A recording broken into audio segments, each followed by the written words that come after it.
Quick question. If someone tried your front door tonight, how long would it take them to get in? Most break-ins aren't movie scenes. They're quick, they're boring, and they happen because a house gives off two signals at the same time, easy and quiet. This is a practical hardware store do-it-this-weekend guide to rapid home hardening. No expensive subscription, no fantasy, invincible house. Just simple upgrades that make your place harder, louder, and riskier to mess with. Small disclaimer, this is general information, not legal advice, and not a promise of safety. Follow local building codes and fire rules, especially around doors and exits. The goal here is deterrence and delay, not confrontation. Here's the mindset that makes all of this work. Most burglars are looking for speed and low risk. If they hit resistance, noise, or uncertainty, they usually move on. So you don't need Fort Knox, you need layers. Every layer adds time, adds noise, and adds doubt. Think in 3 zones. Zone 1 is outside.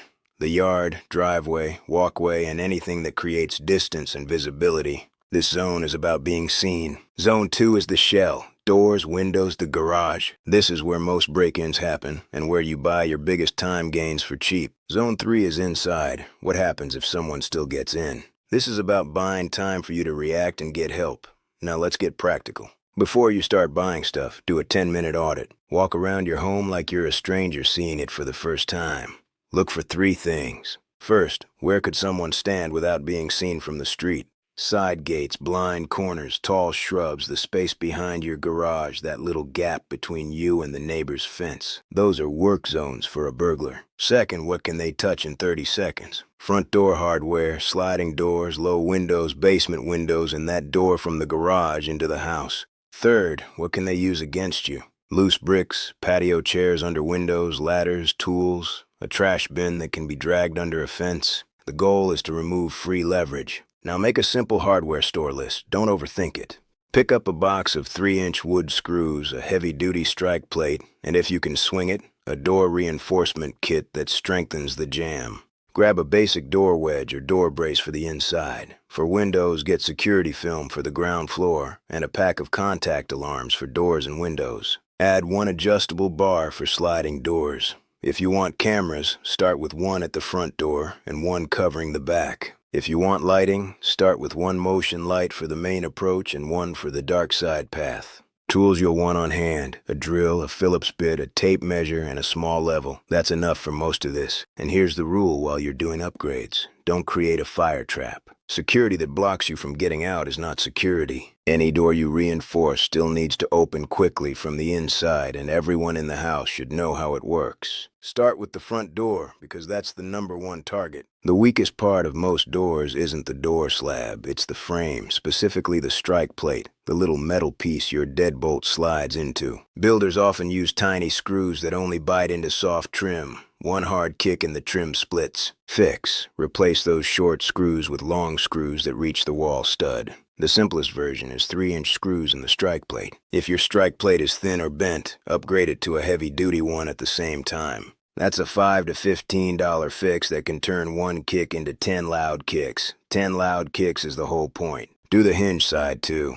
Put at least 1 long screw in each hinge, on the frame side. You're anchoring the door assembly into the structure of the house, not just decorative wood. Next, upgrade the deadbolt itself if yours feels like a toy. You want a solid single-cylinder deadbolt, meaning it has a key outside and a thumb turn inside. Avoid cheap no-name stuff. This is the main lock between you and a bad decision. If you have a door with glass close to the lock, like side lights or a window within arm's reach, be careful. Some people use double-cylinder deadbolts that require a key on both sides. Those can prevent reach-through unlocking, but they can also slow you down in a fire. If you go that route, follow local code and keep a key accessible, consistent, and out of reach of the glass. If you're unsure, a safer alternative is to reinforce the glass and keep a single-cylinder deadbolt.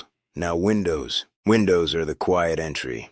A burglar doesn't have to fight your deadbolt if they can break glass, reach in, and unlock. Your best budget upgrade here is security film on the inside of the glass. It's a clear layer that keeps broken glass held together. The window can still break, but it doesn't instantly become a hand-sized hole.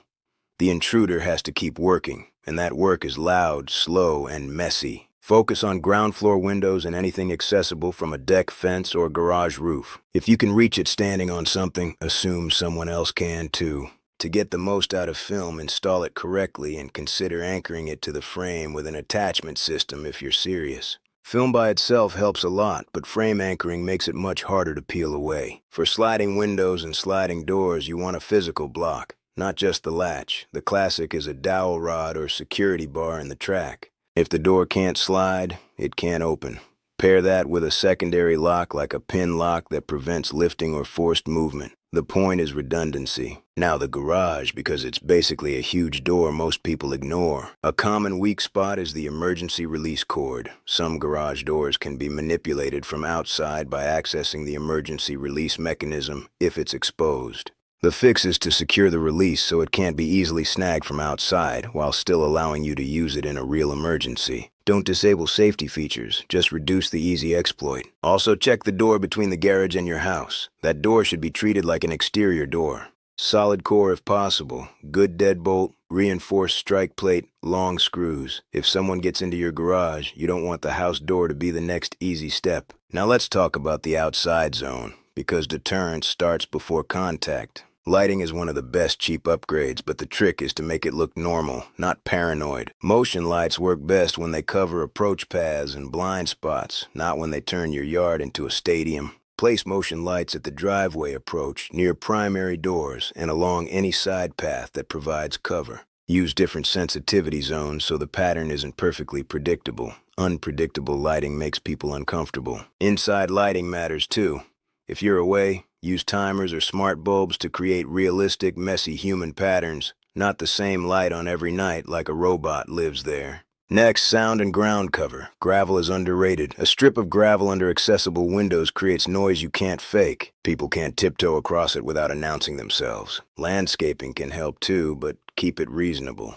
Thorny shrubs under ground floor windows make easy access feel painful and risky. At the same time, don't create hiding places. Tall, dense bushes right by your door can give someone cover while they work. Trim for visibility. Now cameras, but let's be honest about cameras. Cameras don't stop a break-in by themselves. They document it.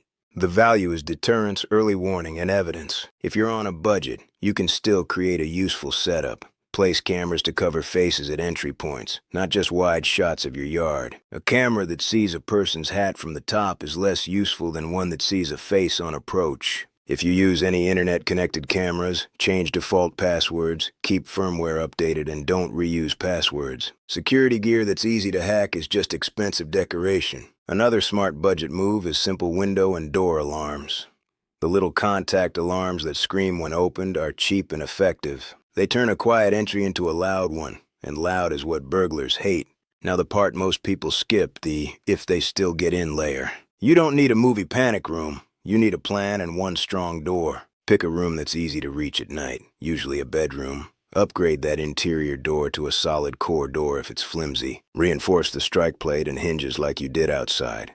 Add a simple door brace if you want. The goal is to buy time, not to fight. Keep your essentials in that room. A charged phone, a flashlight, and a way to call for help. Practice a simple family routine.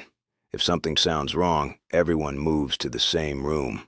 No wandering the house to investigate. Confusion is what turns a scare into a tragedy. Now let's hit the most common mistakes that make homes easier to hit. First, spare keys. If you've hidden a key under a rock, mat, or planter, assume it's not hidden. Use a lockbox, or give a spare to someone you trust.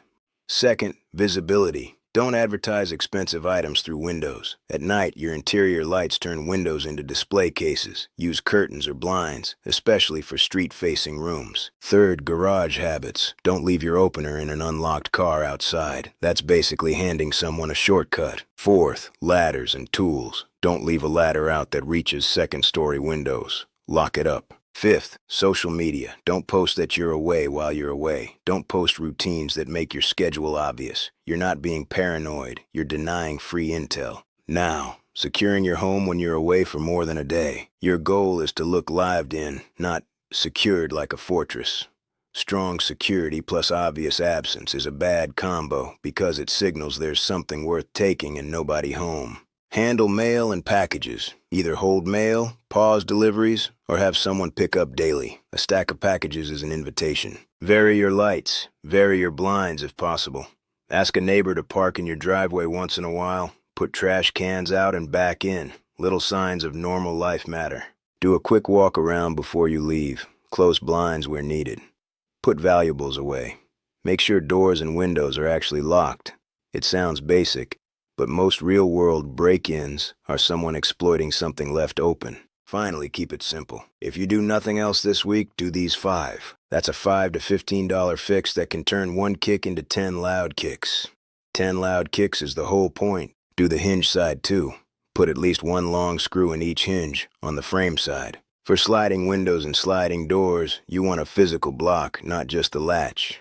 The classic is a dowel rod or security bar in the track. Another smart budget move is simple window and door alarms. The little contact alarms that scream when opened are cheap and effective. Place motion lights at the driveway approach, near primary doors, and along any side path that provides cover. That bundle alone turns your house from easy to annoying, and annoying is what sends burglars elsewhere. Last reminder, this is about reducing risk, not guaranteeing anything. But every minute you add, every bit of noise you create, and every layer you build increases the odds that someone gives up before your home becomes their plan. Stay safe, keep it practical, and make your house the one that feels like too much trouble without spending a fortune.